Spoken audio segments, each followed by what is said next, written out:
Yo, it's bootlegkev.com, man. We are in Austin, Texas, fresh off of the Independent Powerhouse Tour 2016 with Rittz. Yeah. Rittz, you're getting tattooed. You got the CNT logo, yeah, clientele. Man, tattooed by my homie Sam Lee's American affiliate. We're actually done. Yeah. Look at that thing. Look how fresh that Get the looks. CNT, man. So let me ask you, the CNT thing, you got a clothing line now. Yeah. So people can buy Ritz's clothing line. Yeah. I got some on right now. I got a lot of You know who t-shirts doesn't have and any hats. is me. So fuck you. Yeah. It's $13.95 for a discount shirt. I got you. I got you with the 14. Huh? Nah, I got you. I get a fucking sweatband or something? I tell you what we got. I mean, some shoelaces? For you. What do you got for me? You got some skinny jeans. Some skinny jeans. We got skinny jeans. He's a troll. So He's a troll. Nah, but yeah, clientele clothing. I got a vape juice. I vape a little bit. I'm not big into. Yeah, you got a vape juice. You're getting into the entrepreneur space quite nicely. I'm trying to, man. The thing is with clientele, it's like, you know, when I started in '95, all my boys would call it clientele, and everybody's got a name for their fan base. You know, it's like for me, it's like we're clientele. That's if you fuck with me, you're part of the clientele crew. And that's what I'm trying to push to everybody, like, you know, so that's basically what it is. I respect it. And clientele just means, you know, we're all connected, we all do business together, and we're all connected worldwide. We're a clientele crew, CNT to the END. So look, man, Top of the Line is the third album. Yeah. Really, to me, the fourth album, because I consider White Jesus an album. But you made the best decision of your entire life, and you let me do a skit on the album, and so I'd like to thank you for that. For that, it's going to be the best album you ever put out. I'm just saying. I'm going to use Kev's fucking star power. I'm just to help fucking my album out. It's probably going to give me some sales. Listen, with Bootleg Kev on it. I do appreciate. I've heard a lot of the records, and the one thing I appreciate about you, I always tell you how big of a fan I am of what you do, and you've always kept it. You have never steered too far off of what we love about you. Right. And the new album is vintage Rittz shit. Yeah, it's you know, it's like a fine line. You don't want to sound the same every time, but you want to figure out a different. Every time you have like a different vibe. So this one I went into, I know what people want to hear from me. Not only that, I know what type of rapper I am and what type of music I make, and I become comfortable with that. So this one I had a vision. And that's why the cover looks vintage. A lot of the beats super vintage cover, yeah. A lot of beats on here are like vintage, but they all bang. There are a lot of instruments and just cool sound. You know, I told the producer Seven, I said I wanted to sound like the Bruce Lee soundtrack of Enter the Dragon over top of down south drum beats. Not all of it's like that, but he understood exactly what I'm saying. So like the intro, Top of the Line, really set it off. And honestly, of course, every artist says this. I think it's my best work. It's 24 records. It's a lot of records. It's a lot of records. You know, I don't drop material that often. I really went in and I really went through a lot of different types of shit on this. And I think people are going to enjoy it. You know, when you do rollouts, you know how an artist does rollouts of, you know, singles and releases. Videos and all that, yeah. It doesn't give you a full grasp until you actually hear the album. And then once you hear the album. So on the album, you got a lot of features. Obviously, you got the Strange Music family. Yeah, I got Tech. MJG's on the album. Man. Devin the Dude and Mike Posner, who's a frequent collaborator. Well, first of all, Devin the Dude and MJG. First, Devin the Dude is one of the reasons for the way I rap. One of the most underrated.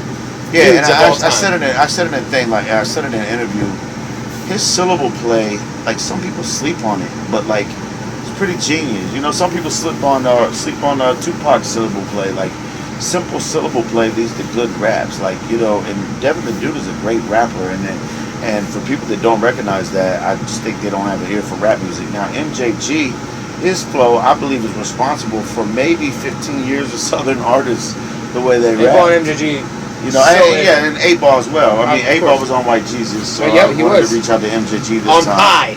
Yeah, on this on Pie. So, and of course, Mike Posner. Mike Posner's got the fucking It's so crazy record. Because, like, Mike kind of cooled out for a while as far as, like, his buzz. Yeah. You guys developed a dope working relationship, and now he's got a top 5 song in the country. Yeah. It's 200 million streams on Spotify. Yeah. Well, let's not. And you guys are both releasing an album on the same day. Same day. Well, first, let's not forget that you introduced me to Mike Posner. Yes, I did. So a lot of the records that I got with Mike that are, you know, thanks to you, you know, and Mike's just a great guy. To be completely honest, man, I got denied single rights for the record. Yeah, the last album. No, this album.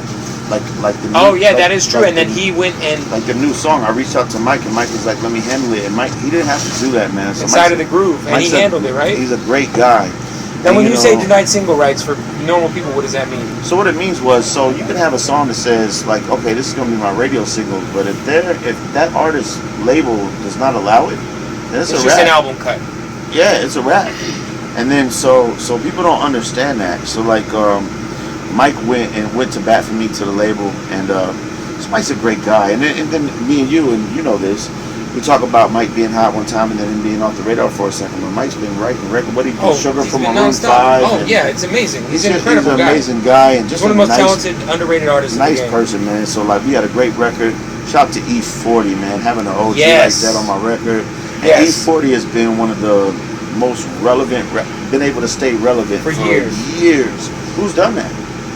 It's crazy because it's like really like, if we're talking like late 80s, early 90s, it's like him and Too Short.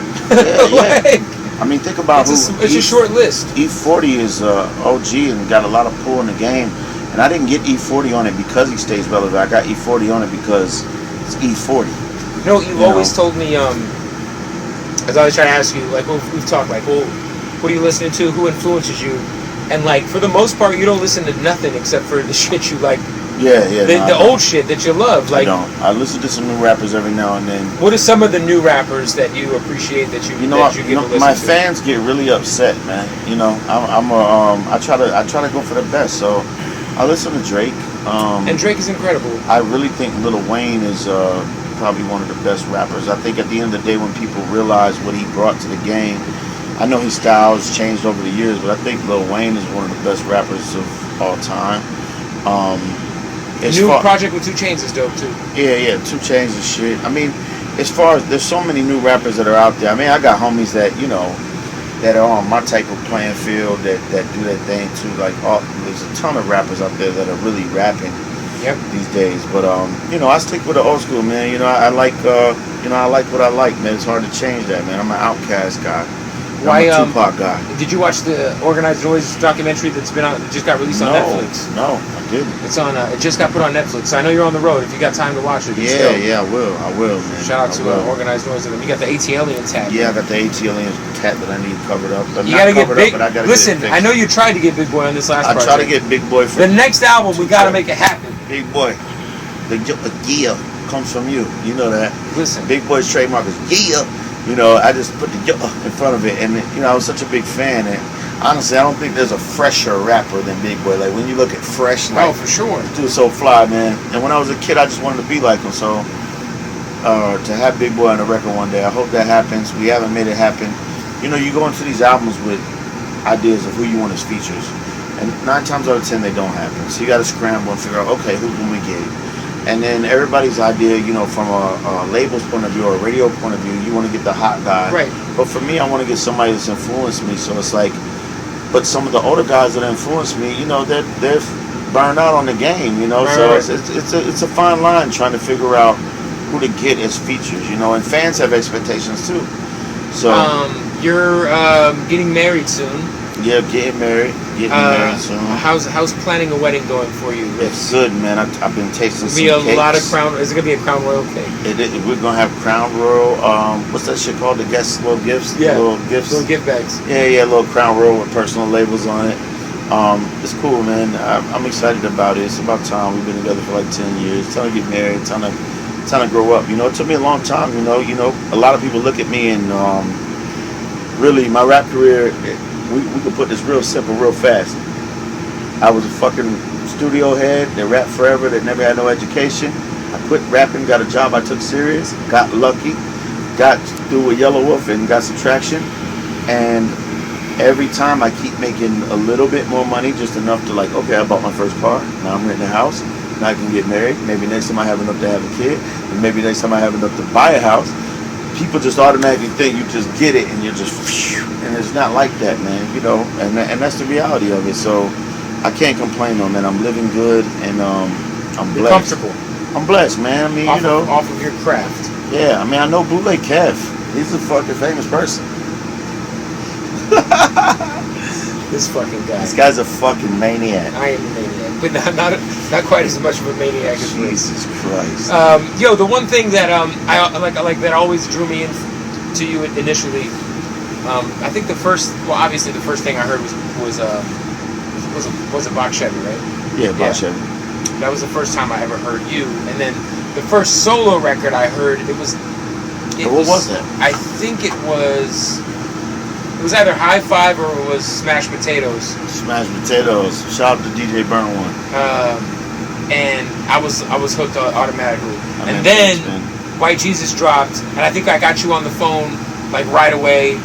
And just the honesty in the music is what drew me in. Because thank you, man. You know, you were talking about Nowhere to Run was the one record that cut through to me, and just your openness about the drugs you do. Because like, look, man, like I've grown up around a whole family of people who do fucking meth and do the shit that we rap about doing that nobody will talk about doing, and it's just like, has there ever been a time where that type of shit has bit you in the ass, like? Not so far, man. You know, to be honest, I guess the only thing is I want to do a cooking show and they look back at some of my content. Or if I want to do certain things, they look back at some of my content. But the content is just being real, you know. Being honest, and right? just being honest. I've always tried to do that. And then with this new album, it's I show so much more vulnerability. And we talked about this before. Some of the ways when I first came up, if I would have done a video for Nowhere to Run, or it would have been nuts. It would have been different, you know. But I didn't have money back then to do it, so it's like you had to pick and choose. I had to pick and choose, man. You know, High Five was one of my biggest records. I should have did a video, but we didn't have the money, you know. So now I finally did a deep record. I know Wishing had a video. That was a deep record, but this one I got a song called My Window on my new album. It's a deep record. I got a video for it. And, you know, I always show my vulnerability, man. I think it's very important. I think that's what people respect about me is that, you know, speaking, not holding back, you know what I'm saying? Speaking of respect. Yeah. Let everybody know how many albums has Rittz sold independently? 2 albums deep, how many albums have you sold? Over 100,000. Over 100,000 albums. 100,000 for sure. It's 2 albums independently. Yeah, independently. And it still seems like, without crazy major budget, it just still seems like you're not. Man, people gotta start giving Rittz the respect he deserves, man. Yeah, you know what I mean. You know, sometimes like it bothers me. Sometimes the main thing that bothers me is that I just want people to hear the music because I practice so hard on being great. So I think that I deserve for more people to hear it. Besides however many records I sell. And Strange Music has done a great job at pushing it for what they do. You know what I'm saying? But yeah, I do feel like I should be bigger. I feel like you've had radio hits. Yeah, I mean, I have a nice catalog. I feel like you've had songs that should have hit on the radio. Me too. I don't know whose fault it is that it didn't hit, but you know, obviously. Yeah, me too. You got a great record on this Inside the Groove record. Yeah, Inside of the Groove is a nice radio. It's gonna be something nice. Yeah, man. But as far as we were just talking about, obviously you got, how many records do you have with Mike Posner now? Is it 5? We're going on, I think 5 counting one unreleased. Right. So 5 with Mike Posner. I mean, we should goddamn do the half and half face and the hologram and the R. Kelly Jay-Z thing. Speaking of that, Mike. The best of both worlds. Let's do it. Let's do it, Mike. What's up with you? How is you and Wolf's relationship today? Wolf has a great heart. And, for sure. Wolf has done a lot for me. It's just, man, the thing is like this. I put up my track listing for my album, and a lot of fans were like, no Yellow Wolf, no Yellow Wolf, no Yellow Wolf, no Yellow Wolf. I said Yellow Wolf 3 tracks. I said, yo, I want you on the song Pull Up. He just ignored it and just wrote to whatever song he wanted to write to. I know we talked about that. So he wrote to song Propane, which I had already had Derek MJG. And what people don't understand, I would have put the Wolf verse on it, but a song can only be under 5 minutes or it starts going to get you publishing. So it was what it was, you know. So that's why you put the remix out on SoundCloud. Yeah, and I hope so, man. So, man, Wolf, I always look to him for guidance. And, you know, we don't talk every day, but it's one of those things. Like, I could not talk to you every day. We see each other with people. So, Wolf's a great guy, man, and his career is doing great. And I think he found that space, just like I'm finding my lane he's found who he is and comfortable with who he is, and he's doing better than he's been doing because he's being him. Will we ever see Rittz in a pair of cowboy boots? No. Not just the cowboy boots. No, I know, I'm just fucking with But you. yeah, if you see me in a pair of cowboy boots, it's gonna look like I'm not gonna look as cool as Wolf. I look like I'm 50 years old. I look like goddamn Kenny Rogers and shit. Kenny Rogers. Oh man. But let me make this clear real quick. This guy doesn't give himself enough respect. Would not give himself enough props. Let me give him some props. Bootleg Kev's introduced me to Lifted. Mike Posner been a big part of my career, so I thank you, man. On camera. Let's make that clear. Let's make it clear. Let's make that clear. Top of the Line is coming out May 6th. Top of the Line coming out May 6th. Your best body of work so far. Best body of work. 24 records. I mean, come on, man.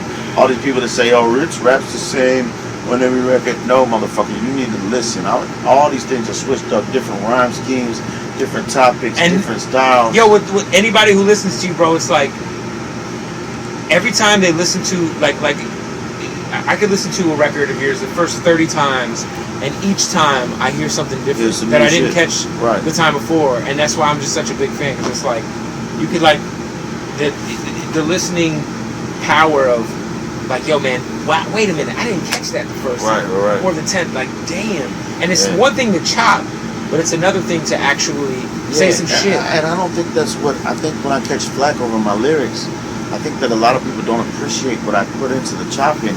They can't distinguish a chopper that says, I got a plaster up and you acting tough and I'm about to map it up and grab a gut and I have a gut and I'm masking up and like I don't do that. I figure out, I take 30 minutes to see what rhymes with plastic cup besides acting up. I don't want to rhyme acting up with plastic cup. That's the first indicator in my head. Nobody respects that. They don't understand that I try to do that and I might go, different rhyme schemes, but some people's ear is not that intricate. True. So for me, when I catch that flack, it really is hard for me not to come in back. Like, motherfucker, I put in so much time to be better than these guys that rap fast. I mean, it's real, anyone can rhyme thinking and drinking and singing and something like that. Of course. You and I discussed in Arizona about a month and a half ago. For those people, you were writing some boom bap type regular raps for maybe a potential mixtape. I have. I know you've written these raps. I know that you've told me how incredible they are. They're cool. And so is that something that's, just for people who don't know what we're talking about, is obviously people know Rittz for chopping over a certain type of instrumental, and you wrote some records that were over maybe some 95 BPM boom bap 90s like type shit. Some dark like New York backpack. And so you've written a bunch of stuff, right? Yeah, and you know what, man? That's how I always rap before I found my niche in the double time. The thing is, I mean, you can go to the BT Hip Hop Awards and no, I can rap, man. Like it's not, I just don't do one thing, and I just I want to display that sometime. But I even want to go all the way. Like if I'm here with the double time and the smooth records, I want to go over here and do some fucking graffiti ass boom bap and like really come on there with lyrics and just really show them. So I don't know. Hopefully that might be something that sees the light of day. Hopefully that'll see the light of day and surface. It's gonna see the light of day and surface. It's all about time. Well, look, go get the album. May 6th it'll be out on iTunes. It'll be in stores. May 6th it'll be out in iTunes. Best Buy will have the deluxe version with all 25 records on it. Best Buy will have that. It's a double disc. And then the clothing line obviously is available. The clothing line, Clientele Clothing, is clientelecrew.com. You can also get Clientele vape juice. I stopped smoking cigarettes. I'm not big into the vaping culture, but it's helped me out a lot with my breath on stage. And I believe it's helped me, so I put out my own vape juice with TVC liquids. So is it over? It's a wrap. Unable to use flashers, battery power low. Is it still rolling? It's still rolling. Oh, fuck it. It's still rolling. Let's wrap it up. Well, look, go get his fucking album. May 6th, Top of the Line. I'm lucky enough to be on it. I feel very privileged and honored because he's my favorite rapper. Go shout out to my brother Rittz. Shout out to my boy Bootleg Kev. Go buy some of his shit. In this bitch. Woo! Yeah. CNT. Yeah. Fresh.